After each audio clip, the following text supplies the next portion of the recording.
panauhin pandangan, mga bata, mga sisita. Niloob siguro ng nasa itaas na ako ang magpakilala sa aking tagapagsalita. Marahil meron siyang misyon, meron siyang tema, bakit? Dahil ngayon po, ang sabi nga natin ng nakaraang meeting, this will be the last year of the Global Training Center. Kaya kinabuti niya na makakasama natin ngayon na isa sa alumni ng paaralang ito since 1980s na itatag ang paaralang ito. Nagtapos siya sa elementarya at sekundarya sa Pasig Catholic College. Nagtapos ng BA History sa UP Diliman, Certificate in Teaching Program sa Pamangkasan ng Lungsod ng Pasig, MA History sa UP Diliman, at PS in Social Studies Education sa Universidad Pendical, Indonesia. Nagtungo na siya sa UP Los Baños, Jose Rizal University, Far Eastern University, Arellano University, at Philippine Normal University. Dati siyang Associate Dean ng Faculty of Behavioral and Social Sciences sa Philippine Normal University, Manila, at naging Program Coordinator ng Area Studies Program sa Universidad ng Pilipinas, Manila. Dati siyang Vice President at ngayon kasapi ng Board of Trustees ng Philippine Historical Association. Kasabi rin siya ng Executive Council ng National Committee on Historical Research ng LCCA. Sa kasalukuyan, siyang kawaksing professor sa Department ng Agham, Panlipunan at Convenor ng Manila Studies Program ng Kolegyo ng Agham at Sini sa Universidad ng Pilipinas, Manila. I-welcome po natin ang batang ito ay talagang, sabi nga, dedicated po sa larangan po ng edukasyon. Please welcome Wesley M. Reyes, PhD, Professor UP Manila.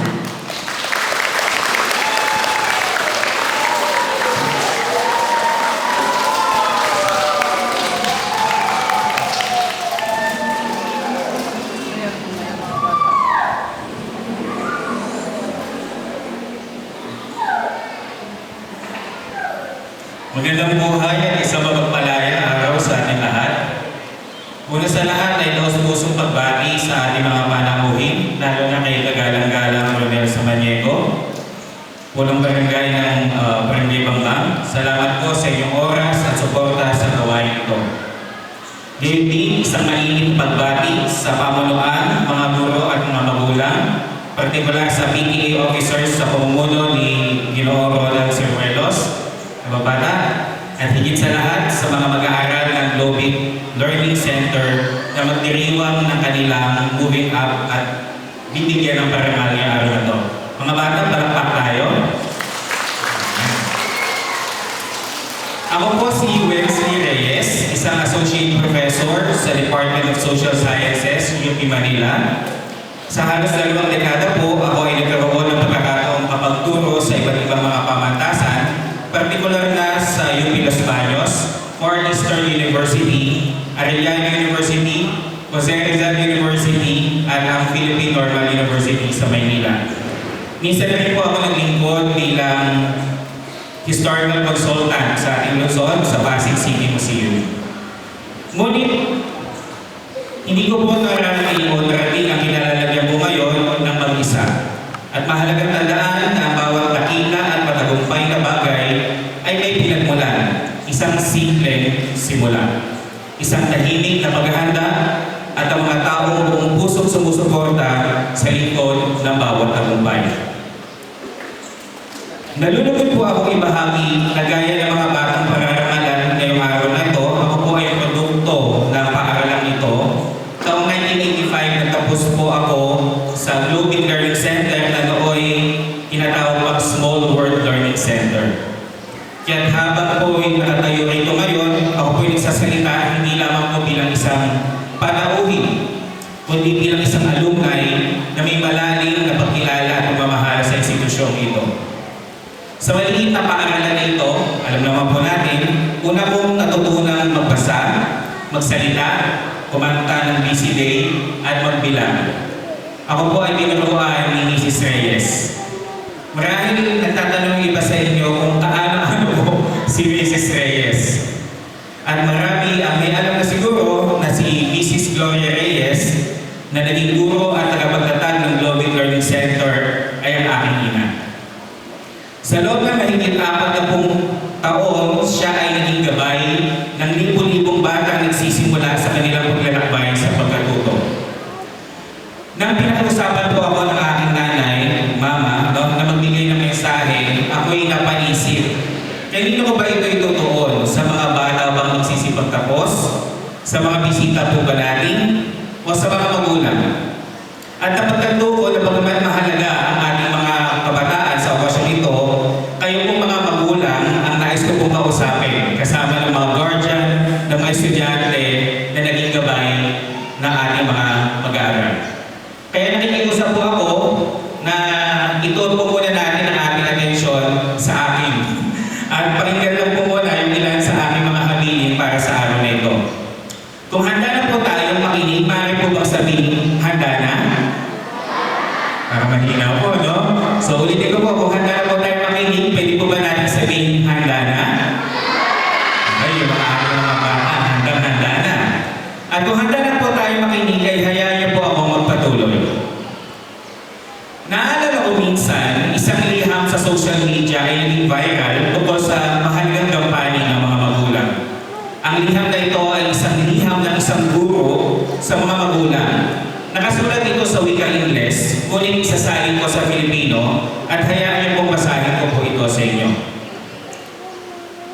Mga magulang, nais namin ipaalala sa inyo na ang mga salitang kamusta po, paki, wala pong anuman, paumanhin, at salamat po ay unang natututunan sa loob ng tahanan.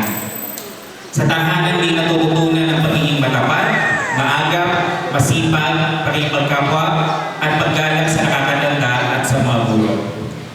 Diyan natututunan ng mga bata kung paano maging malinis, huwag magsalita habang puno ang bibig, at kung saan-saan ilagay ang mga kalat. Ang tahanan ang unang natuturo ng pagiging masino, ng pag-ingat sa sariling gamit, at ng paggalang sa personal na espasyo ng iba. Kami pong mga guro ay narito lamang upang turuan sila ng wika, matematika, history, science, education, etc. Ngunit ang pundasyon ng mabuting asal at kaugalian ay nagsisimula po sa tahanan. So kung ating pagtitignan, napakahalagang paalala po ito, sa edukasyon ng bata, ang paaralan po ay katuwang lamang. Ang unang paaralan ay tahanan. At ang unang guro ay ang mga magulang. Kung meron pong isang salitang nais kong ibahagi ngayong araw nito, ay ang salitang pasasalamat. Una, salamat sa inyo, mga magulang, guardian, kapatid, kuya, ate, tito, lolo, lola, at kung ano pa mang tawag sa atin, lahat po kayo na naging bahagi ng paglalakbay ng bawat batang magsisitapos ngayong araw. Hindi man kayo madalas napapansin at alam ko ang tahimik na lakas, kayo po ang tahimik na lakas sa likuran ng mga batang ito. Ang humuhubog, sumusuporta at nagpapalakas ng loob nila sa araw-araw.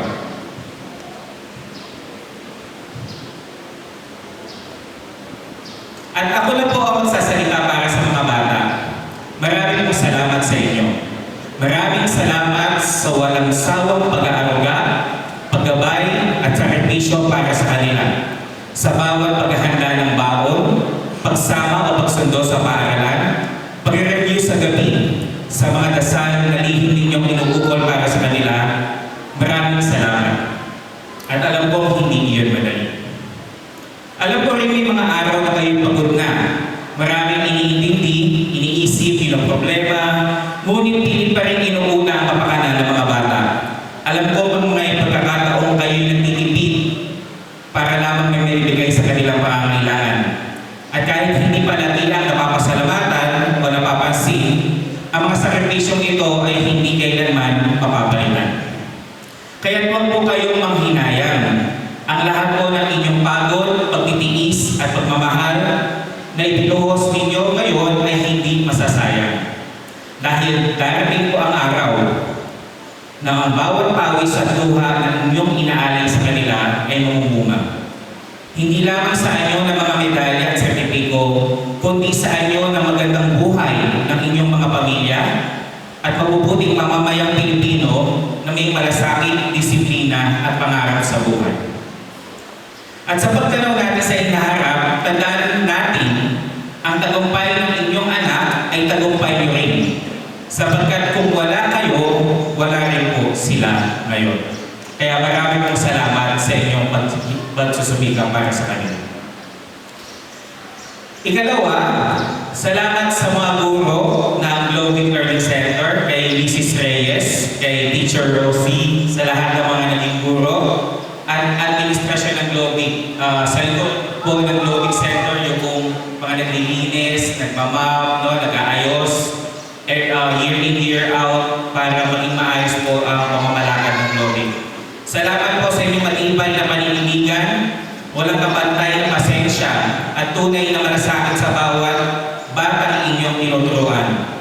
Alam namin na hindi madali ang inyong trabaho.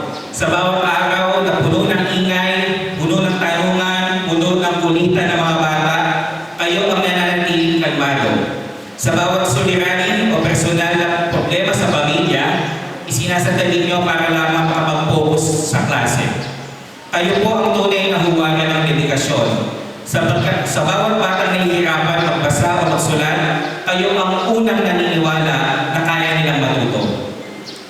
Sa kabila ng kakulangan ng pasilidad, ng maliling oras sa paaralan, ng mahabang pila ng mga gawain, ng pagod na katawan at kung minsan ay hindi sapat na pagkilala, hindi kayo sumuko. Patuloy kayo nagsisilbing tanglaw at gabay ng kabataan. Kayo ang unang bumubuhit ng letra sa kanilang papel at higit pa ron, kayo rin ang unang bumubuhit ng pag-asa sa kanilang isipan.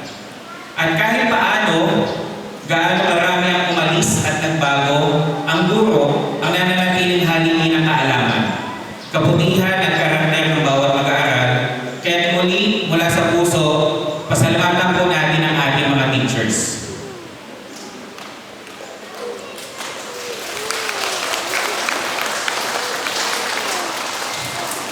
Ang kabataan po ang pag-asa ng bayan. Yan po yung madalas natin naririnig. At ito daw po ay galing kay Dr. Jose Rizal. Isang simpleng pahayag, ngunit tagos sa diwa. Sapagkat ang ilang salita lamang na naihayag ni Rizal ay merong mabigat na responsibilidad at pag-asa na dadala ng bawat batang naririto ngayon. Ngunit kung iisipin natin ng malalim, ang CP ito ay hindi lamang isang papulit sa kabataan, isa rin itong paalala sa ating lahat. Sapagkat po, ang pag-asa ay hindi kusang nahuhubog. Hindi ito binhi na basta mo na lang itatanim at hahayaan. Ito ay inaaruga, ang pag-asa ay inaakay, tinuturuan, ginagabayan, at higit po sa lahat, ang pinaka-importante, pinaniniwalaan. Ang mga batang nasa harapan natin ngayon ay maaaring pag-asa ng bayan. Ngunit tayo po, mga gabay, guro, magulang, ang unang gumagawa po ng daan upang sila'y makarating doon. Tayo ang unang nagtuturo sa kanila kung paano maging mabuting tao, kung paano harapin ang pagkatalo, kung paano tumayo mula pagkatapos ng pagkakamali. Sa bawat pahayag na, anak, kaya mo yan, o magsumikap ka. At ang mahalaga, anak, nandito lang kami para sa inyo. Doon nagsisimula ang pag-asang binabanggit ni Rizal. Ang pag-asa ng bayan ay hindi produkto ng isang araw na aralin. Ito ay bunga ng araw-araw na pagpapaalala at pagsubaybay at matyagang paggabay. Mula sa mga magulang, sa guro at sa buong pamayanan. At lalo na dito sa ating sa lungsod ng Pasig. At sa putong ito, nais ko naman bigyan ng pugay ang aking ina, si Mrs. Gloria Reyes, Huwag ka iiyak ba? Sa loob ng mahigit na 4 na dekada, siya ay hindi lamang naging guro ng libu-libong mga bata, kundi naging ilaw ng tahanan at gabay ng napakaraming pamilya sa unang hakbang ng kanilang mga anak sa mundo ng edukasyon. Malamang po yung ilan sa mga magulang dito, second generation na po kayo. Naging teacher niyo po si Mama at yung anak po ninyo ay estudyante na kayo o yung estudyante ni Mama. So, hindi lang po siya nagturo ng alpabeto, pagbabasa o pagbibilang, nagturo rin siya ng disiplina, pagmamalasakit, pakikipagkapwa at higit sa lahat ng dangal. Sa kanyang simpleng silid-aralan, may mga halakhak, may kulitan, may iyakan, lalo na yung first day ng klase. No? So, may saya, ngunit sa lahat po ng ito, may pagmamahal. Isang pagmamahal na hindi sinusukat ng sweldo. Nasaksihan ko po si Mama kung paano niya pinilit na manatiling affordable. No, sa napakababang presyo. Lahat ng presyo sa buong Pilipinas, nagtaasan na. Pero yung kay Mama, as much as possible, kung pwede nga tawang gawa, ay gagawin niya. No? Pero siyempre, kailangan na operational expenses ng paaralan. Hindi nasusukat ang sweldo, kundi ng bawat batang natutong bumasa at mangarap. Kung ako man po ay narito ngayon bilang isang guro, isang tagapagturo ng kabataan sa kolehiyo, ito po ay dahil sa kanya. Sa kanyang halimbawa, nakita ko ang isang taong tahimik, ngunit matatag. Isang babaeng naniniwala sa kapangyarihan ng edukasyon. Isang nananampalatayang Kristiyano, isang nananampalatayang Pilipino. Hindi para yumaman, kundi para maglingkod. Hindi siya nagturo para lamang matapos ang lesson plan, kundi para magbukas ng posibilidad at ng kinabukasan. Maraming beses ko na rin siyang nakita na pagod, ngunit kailanman ay hindi ko po siya narinig na nagreklamo. May mga pagkakataon nag-iisip na ako kung nag-iisip siya kung paano maging masaya ang susunod na aralin para sa kanyang mga estudyante. At sa tuwing nakikita mo siyang kinikilala ng mga estudyante, nagbabalik mo sa amin, nagmamano kay Ma'am upang magpasalamat, alam kong may lalim ang epekto ng kanyang trabaho o para sa kanya ay isang misyon. Kaya Mama, hindi lang po ako proud sa inyo. Isa po ako sa buhay na patunay na epekto ng inyong buhay at profesyon. Maraming salamat, Ma'am.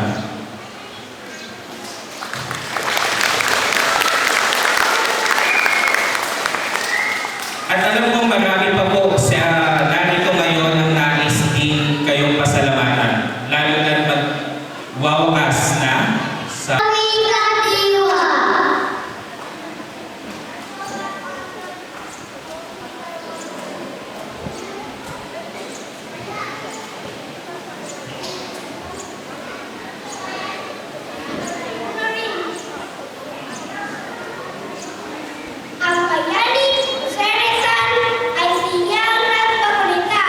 kung anong kahalagahan ng wika sa ating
kasiyahan. Nawa ang kasiyahan na ito kahit maiksing panahon ay dadaling ko sa pag-alis ko. Sa mga batang nagdala sa akin ng kasiyahan, namuod ang aking pagkatao. Ang pagkatao ko na dating pasaway. Natuto akong sumunod. Kasi nakita ko sa kanila, pag sila ay inuutusan, hindi susunod yan. Pero mamaya-mamaya susunod po sila. Nakita ko ganun pala yung bata na dapat unawain ng matanda. Kaya sa pagkatao ko, namumulot nila ako. Sabi nga kanina sa speech ng guest speaker, ang teacher ang dapat mamuno. Pero ang kabataan talaga nagtuturo pa rin sa kanila. Kasi ang kabataan, ano yan eh, may sarili silang larawan. Pero inosente sila sa kasalanan. Kaya minamahal ko po ang mga kabataan, hindi na po yung mga edad na yan, kundi yung mga kabataan ng adolescent, yung mga nagbibinata, nagdadalaga. Andiyan dyan po ang aking puso kung paano sila akayin sa itaas. Sabi niya, I'm not a teacher, I'm a servant na nasa itaas. Tungkulin kong humubog ng kaisipan sapagkat yun po ang gusto niya. Hubugin mo sila para sa akin. Kaya natuto po ako sa kanya dahil yun ang inuutos niya. Yan ang pamahal po sa akin ng mga kabataan. Sabi nga kanina, pag-asa ng bayan. Totoo po yan. Nakita niyo po yung speaker. Kahit alam ko po yan, nakita ko po sa kanya. To be an historian, nakita ko yung pagmamahal sa bayan. Ako, leader lang po, pero leader ng araw leader. Ano po ako ay subversibo. Pero nung po ako ay napasama sa tunay na anumang kabataan, nakita ko na mahinahon dapat ang dalig ko sa lipunan. Alam niyo mga bata, yung mga bata, mga nanay, pag naturuan po niya, ako po, matindi po. Kasi ang kanilang po mga isip, mga nakamay po yan, mga parang Xerox. Pag Xerox mo, agad nag-appear. Wala pa po silang kamalayan. Pero pag pinakitaan po ninyo at pinarinig po ninyo, agad copy. Ingat po kayo, mga nanay tatay sa bahay. Always show them a good example. Please allow them to listen. Yung mga salita bang kapaki-pakinabang na madadala nila sa kanilang paglaki. Huwag yung mga salita uso. Jesus noon, ngayon, magpakailanman, hindi nagbabago ang sabi nga basic na ipinuro ni Kristo. Hindi po mawawala yan. Diyan po ako nakabasa. Kaya laging turo noon Jesus, ngayon magpakailanman, hindi mababago ang mga magagandang salita. Kaya mga nanay, hindi ko ba gusto mong iwanan ang Global Learning Center, siguro panahon na.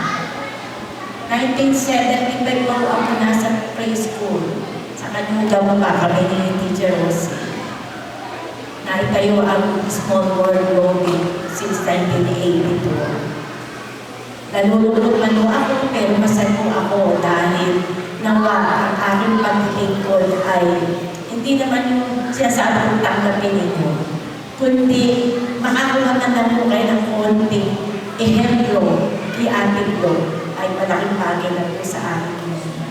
Sabi nga nasa itaas, kinakalang maging ehemplo ka para ang message ko ay makilala nila. Yun po ang dinadala ni ate ko. Yung message niya dala ko para makilala mo siya, hindi para makilala si ate ko.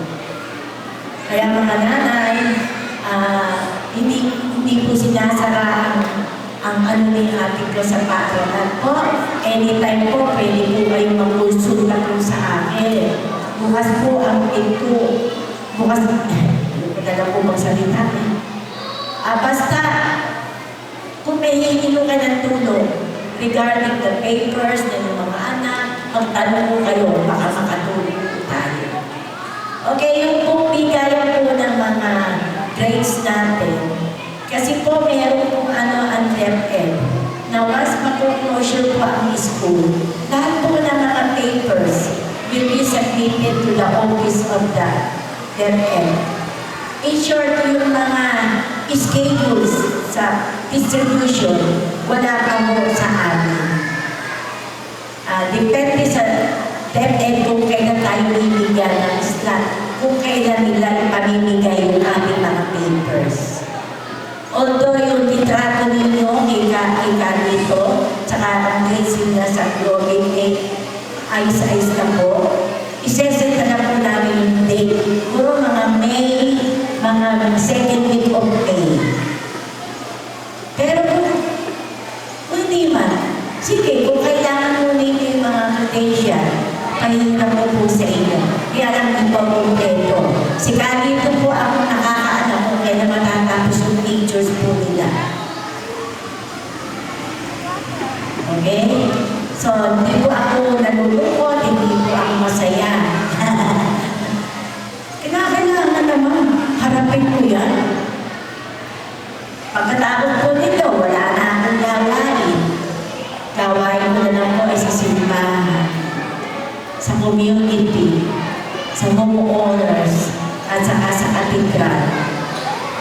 Ano po ako, isa po ako sa ng katedral tauhan ng simbahan.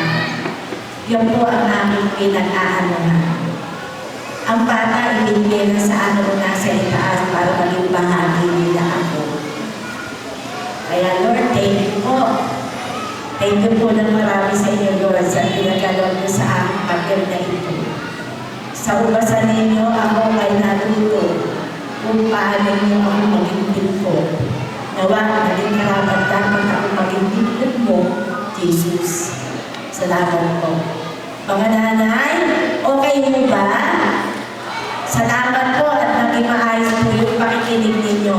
Kung may nabis man po akong tawag ng bata kanina, hindi ko po sila nakilala eh. Like Adriana, hindi ko nakita. Nagsasalita na pala. Hindi ko natawag ang Adriana. Kasi maliit eh. Kaya mga 2 to 3 children po yun, hindi ko na tawag ang pangalan. So, sorry po na marami. O mga bata, ano ba? Okay? O, next year ha, you will now go to grade 1 and kinder 2. Ha? Dami yun ha?